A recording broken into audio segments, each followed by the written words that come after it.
Kapag sinabi nating committed heart, yung natura ng committed heart, hindi lamang merong unwavering loyalty, but meron ding tinatawag na active obedience. Active obedience involves a conscious choice to listen to God's commands.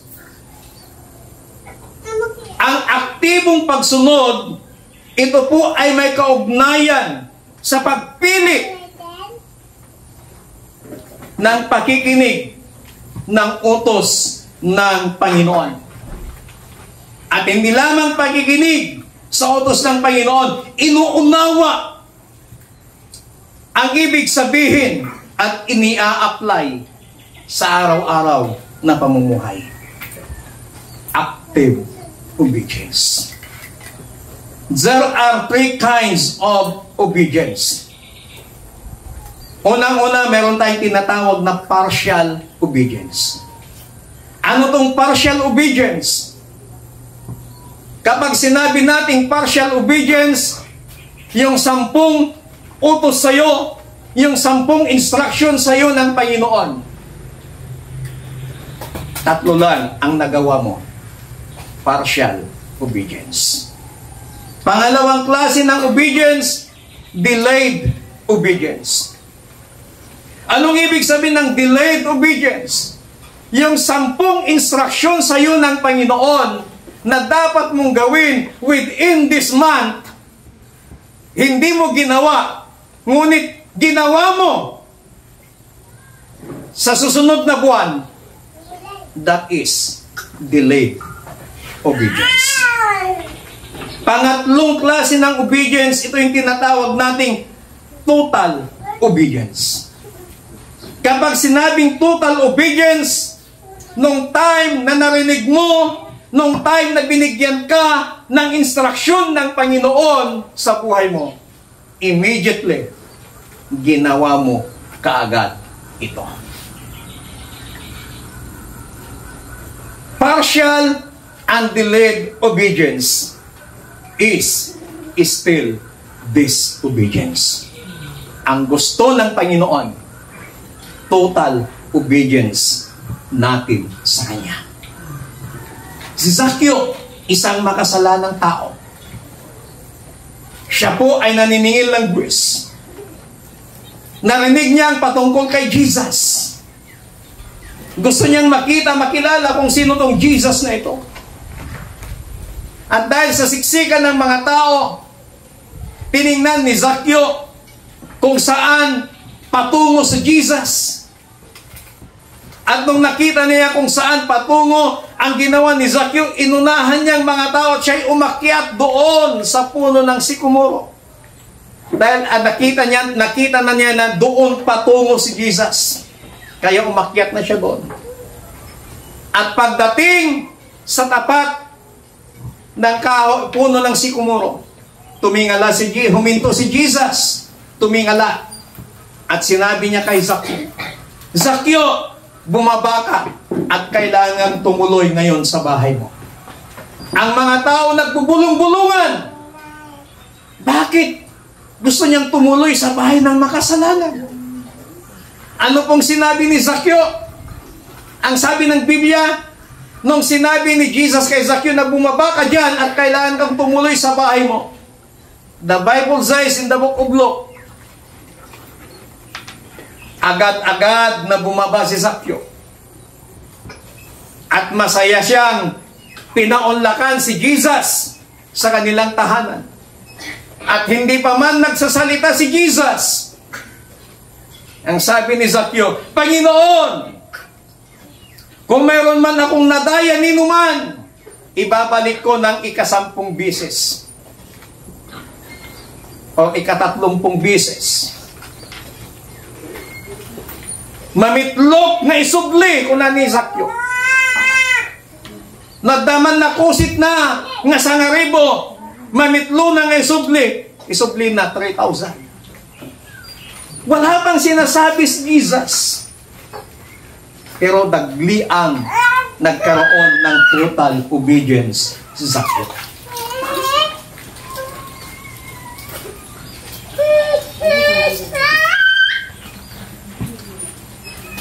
meron po tayong tinatawag na components of active obedience. Kapag sinabi natin components, mga bahagi ng aktibong pagsunod. Number 1, intentional listening.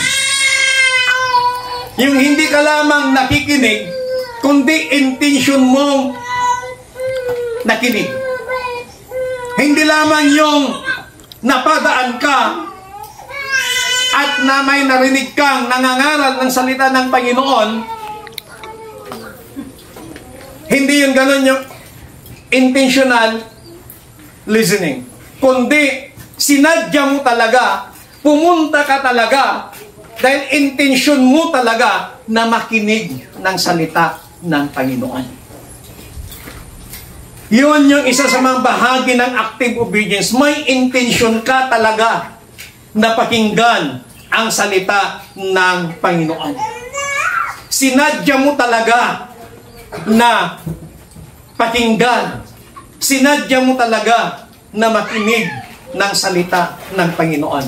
At dahil alam mo na araw ng linggo, doon sa place of worship ng City of God, doon sa church, mayroong pangangaral ng salita ng Panginoon, kaya sinadya mong pumunta para sumamba sa Panginoon at makinig ng salita ng Panginoon. That is intentional listening. Pangalawang bahagi of components ng active obedience, personal reflection. Yung pagmumuni-muni, pagbubulay-bulay, ini-examine mo ang iyong sariling buhay at ina-identify yung mga area ng buhay mo na kailangan mong i-align ang iyong aksyon, ang iyong gawa sa salita ng Panginoon. Na yung mga napapakinggan mong salita ng Panginoon, yung mga nababasa mong salita ng Panginoon, pinagmumuni-muni mo yun, binubulay-bulay mo yun, ini-examine mo ang iyong sariling buhay. Hindi mo ini-examine yung buhay ng may buhay, kundi yung sarili mong buhay. Ang ini-examine mo at tinitingnan mo kung anong area ng buhay mo ang kailangan mong i-align sa kalooban at sa salita ng ating Panginoon. Kinakailangan lahat ng ating ginagawa, kinakailangan lahat ng area ng ating buhay naka-align doon sa kalooban at kagustuhan ng ating Panginoon, naka-align doon sa salita ng ating Panginoon. Ang isa kong sasakyan, ang isang single motor, kapag hindi po naka-align yung kanilang gulong, matagtag po yan at madali pong mapudpud ang gulong ng motor.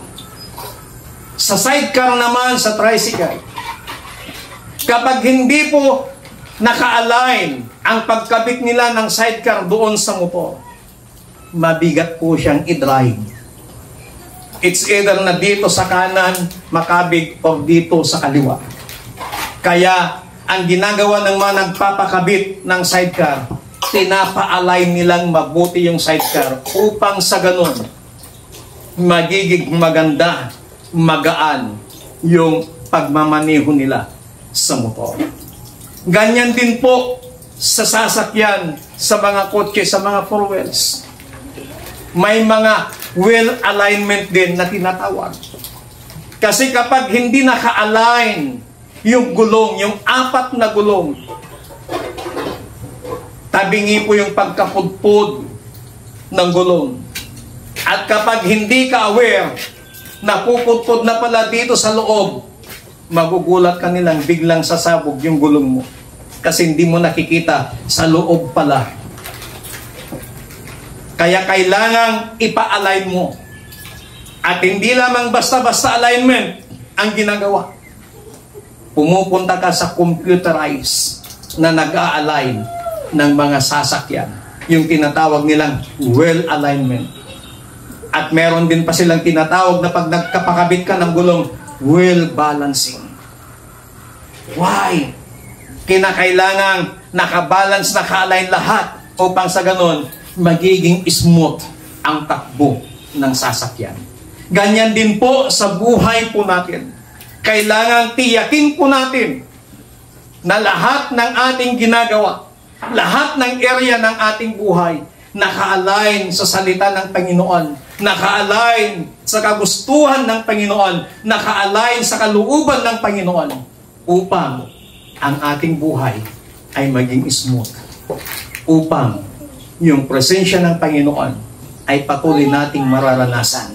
At upang ang kapangyarihan ng Panginoon ay patuloy mong maranasan sa iyong buhay, at upang yung mga pagpapala ng Panginoon ay magiging smooth ang daloy sa iyong buhay. Palakpakan natin muli ang Panginoon. Pangatlong component ng total obedience, taking action. Hindi ka lamang basta uma-agree sa katuruan na sinasabi ng salita ng Panginoon, but actively putting them into practice into our daily lives. Hindi lamang pinapakinggan mo, hindi lamang uma-agree ka sa sinasabi ng salita ng Panginoon, kundi ito ay ini-a-apply mo sa pang-araw-araw mong buhay. Yun yung tinatawag na total obedience. Isinasabuhay yung mga salita ng ating Panginoon. Lastly, na ibig sabihin ng nature of a committed heart, yung una kanina, unwavering loyalty. Pangalawa, active obedience. At pangatlo, wholehearted pursuit. Buong pusong paghanap. Buong pusong pagtugis, paghabol sa ating Panginoon. Kapag sinabi nating wholehearted pursuit, emphasize that a committed heart is not just about one aspect of life, but seeks God in all areas, including thoughts, words, and action. Kapag sinabi nating wholehearted pursuit, ipinapakita nito yung tapat na puso ay hindi lamang isang aspeto ng ating mga buhay, ngunit hinahanap ang Diyos sa lahat ng area ng ating mga buhay, kasama ang ating kaisipan, kasama ang ating pananalita, kasama ang ating magawa. Kaya nga, ang sabi ng salita ng ating Panginoon, love God with all your heart, with all your soul, and with all thy strength. Mahalin natin ang ating Panginoon ng buong puso, wholehearted. Hindi niya sinabing kalahating puso. Hindi niya sinabing mahalin mo ang Diyos 1/3 of your heart. Hindi niya sinabing mahalin mo ang Diyos 1/4, 1/2, 1/8 of your heart. But ang sinabi ng salita ng Panginoon, mahalin mo ang Diyos ng iyong buong puso, buong lakas, buong kaisipan. Mahalin po natin ang Panginoon. Following Jesus is a total commitment. Yung pagsunod natin sa Panginoon ay isang commitment natin sa Kanya. Following Jesus is loving Him wholeheartedly. Yung pagsunod natin sa Panginoon, ibig sabihin, minamahal mo siya ng buong puso. Sa New Testament noon, nung kapanahunan ni Jesus, ang daming sumusunod kay Jesus.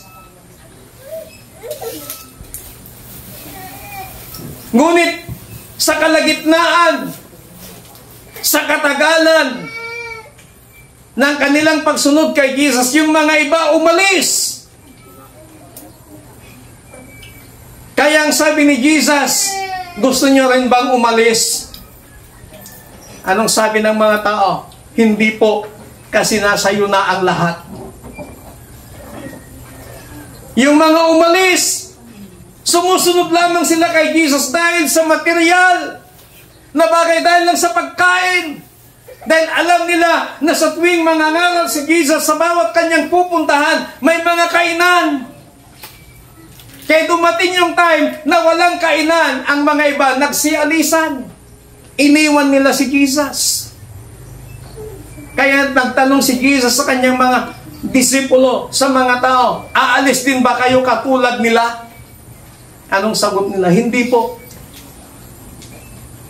Kasi nakita namin na sayo na po ang lahat. Kaya sila'y nanatili kay Jesus.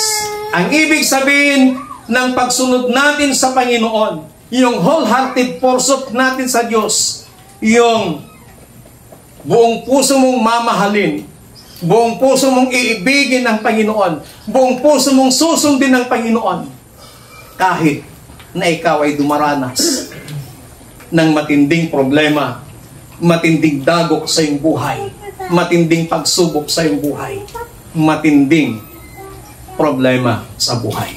Hindi mo iniiwan ang Panginoon. Amen?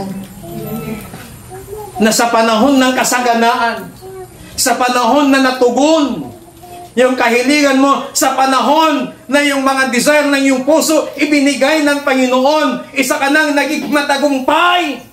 Yung mga pangarap mo natupad na, yung mga pangarap mo nararanasan mo na, saka mo iiwan ang Panginoon. Sana sa panahon man ng kasaganaan, sa panahon man na matupad ang lahat ng ating mga pangarap sa buhay, sa panahon man na tatamasahin mo yung buhay na pangarap mo na kasaganaan, wag na wag mong iiwan ang Panginoon. Wag na wag mong tatalikuran ang Panginoon. Sa panahon na ikaw ay may problema, sa panahon na ikaw ay may mga karamdaman, sa panahon na ikaw ay may mga pagsubok, wag na wag mong iiwan ang Panginoon. Following Jesus is a total surrender. Yung pagsunod natin sa Panginoon ay isang kabuuang pagsuko sa ating Panginoon. Na yung pagtaas mo ng kamay sa Panginoon, sinabi mo, Lord, I surrender all. Panginoon, ibinibigay ko ang lahat sa iyo.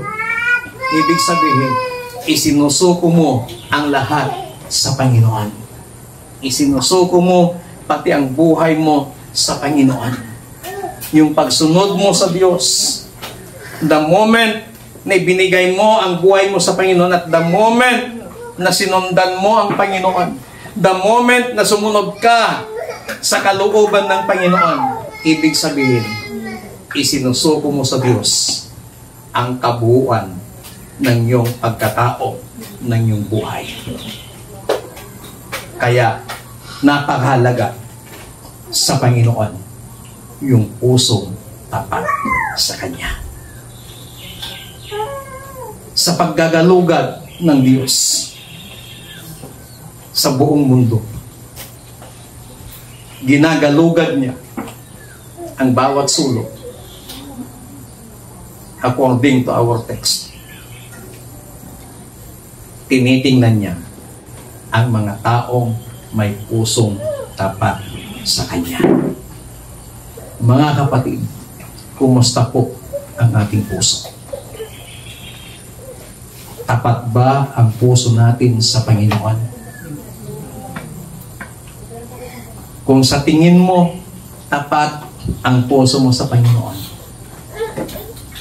praise God. Kung sa tingin mo, may mga area ng buhay mo na kailangan ipakita mo yung katapatan mo sa Panginoon, sana ibigay na natin sa Panginoon ang ating loyalty. Buong katapatan sa Kanya. The Bible says, "For the eyes of the Lord reigns throughout the earth, to strengthen those whose hearts are fully committed to Him." Nagmamasid, naggagalugad ang Panginoon sa buong daigdig upang tumulong sa lahat ng may pusong tapat. Kailangan mo ba ang tulong ng Panginoon? Kung kailangan mo ang tulong ng Panginoon, napakaliwanag yung kanyang mga salita. Yung mga taong may pusong tapat, handang tumulong ang Panginoon. Tayo pong lahat ay tumayo.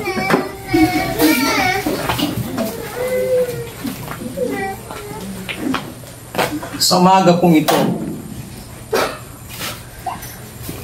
uulitin ko po, ang tinitingnan ng Panginoon ay hindi ang iyong talino. Ang tinitingnan ng Panginoon ay hindi ang iyong galing. Hindi yung ganda ng boses mo. Ang tinitingnan ng Panginoon, hindi yung status ng buhay mo. Ang tinitingnan ng Panginoon, hindi yung kung anong natapos mo sa buhay. Kundi ang tinitingnan ng Panginoon ay ang ating puso. Tapat ba ang puso mo sa Diyos? Loyal ba ang pagmamahal mo sa Panginoon? Brothers and sisters this morning, kailangan po natin na magkaroon ng tapat na puso sa ating Panginoon. We have to commit our heart to the Lord. In all area, in all aspects of our lives, kailangan meron tayong pusong tapat sa Panginoon. Gamitin na natin pusong dalisay ang aking nais. Sana ito yung panalangin ng bawat isa, na sa umagang ito, magkaroon tayo ng pusong dalisay, pusong tapat sa ating Panginoon. Hallelujah! Pusong dalisay ang aking nais. Nalikhain mo, Diyos, para sa akin. Pusong dalisay ang aking nais. Nalikhain mo, Diyos, para sa akin. Isang pusong tapat, isang pusong tapat, na sa'yo'y nagmamahal. Isang puso sa'yo, walang kailangan. Isang puso itinitin mo, na ika'y barangan. Ang buko'y pagpupuri sa'yo lamang. Susunod natin panalangin, isang pusong tapat. Isang pusong tapat, na sa'yo'y nagmamahal. Isang pusong sa'yo, walang kailangan. Isang pusong itinitin mo, na ika'y parangal. Ang buko'y pagpupuri sa'yo lamang. Handog ko'y pagpupuri, handog ko'y pagpupuri sa'yo lamang. Jesus, handog ko'y pagpupuri sa'yo lamang. Jesus. Sana kapatid, sa umagang ito, yan ang iyong desire, yan ang iyong panalangin sa umagang ito, na magkaroon ka ng pusong tapat sa Panginoon. Sa lahat ng area ng ating mabuhay, magkaroon tayo ng pusong tapat sa Panginoon. Dakilang Diyos, sa umagang ito, maraming salamat sa iyong masalita. sapagkat patuloy mo kaming tinuturuan na dapat kami ay magkaroon ng pusong tapat sa inyo. O Diyos na makapangyarihan sa lahat, through the power of your Holy Spirit, help us and give us a committed heart. Isang pusong tapat ang ilagay mo, ang ilikhain mo sa aming mga puso, Panginoon, mula sa umagang ito. Tulungan mo kami sa bawat area ng aming mga buhay, Panginoon, na anumang sitwasyon, anumang bagyo, anumang pagsubok ang maranasan ng bawat isa, still, Panginoon, magkaroon kami ng pusong tapat sa iyo. Tulungan mo kami, Banal na Espiritu, na magkaroon ng pusong tapat sa aming Panginoon. Marami pong salamat. Marami pong salamat sa pusong tapat na iyong ibibigay, lilikhain sa aming mga puso mula sa umaga nito. Salamat po ng marami, Panginoon, sa inyong lahat ng papuri, pasasalamat sa tanging pangalan ng aming Panginoon Jesus. Ang lahat ay magsabi ng Amen. Palakpakan